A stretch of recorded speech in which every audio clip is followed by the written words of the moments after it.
So, hello everyone, my name is King Rizzo Milo and I'm here with my partner. Justin Comandante. So, we'll talk about the sales and distribution, commonly known as SAP SD. This module helps companies manage customer information, sales activities, shipping, billing, and payments. It plays an important role in handling the entire sales process from receiving an order to collecting payment. That's right.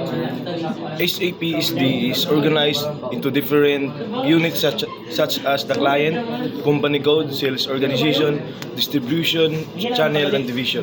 Together, these units helps companies manage their sales operation efficiently and determine how products reach customers. So, another important part po sa SAP or SAP sales and distribution is master data. So, master data ang na siya or let's say three main types, which is customer master, material master, and the condition master. As I'm going to read the module, customer master contains customer details.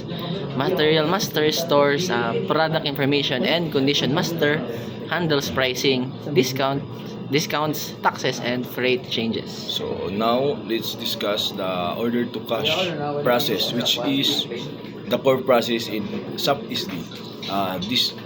The steps include pre-sales activities, sales order entry, available check or unpicking, packing, good issue, billing, and lastly customer payment.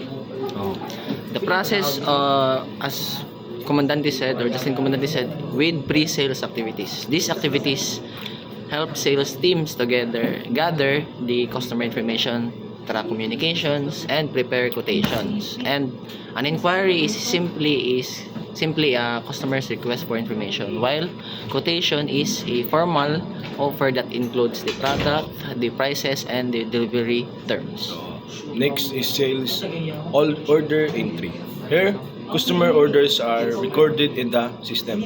So, important information such as customer details, product quantity, pricing, shipping information, and billing details are entered. So, the system also checks delivery schedules and customer credit limit.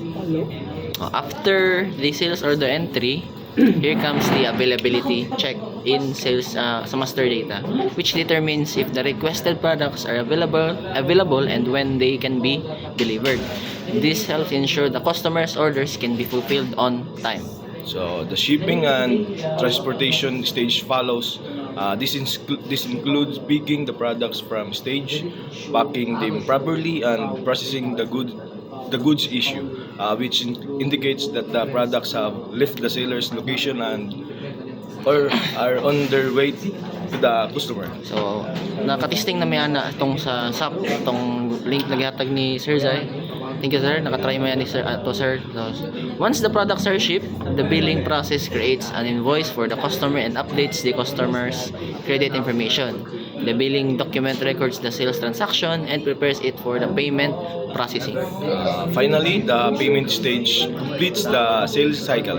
The customer pays the invoice and the accounting department records the payment, clears the account receivable, and updates the company bank's records. So, bali mo reflect kay bali siya kung matud balit siya kung sa bangko, kung ano yung nahitabo siya sa kabangko, sa lahi na, let's say lahi na kumpanya, mo reflect sa tanan. So, amoy nahitabo diri sa sales and distribution. So, SAP SD also uses document flow feature that allows users to track the status of an order from start to finish. This makes monitoring and managing customers' orders much easier.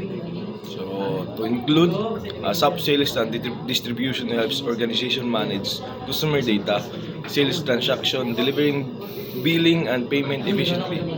By automating the order to cash process, companies can improve accuracy, customer, and overall performances para ma-improve kibali nila ang accuracy.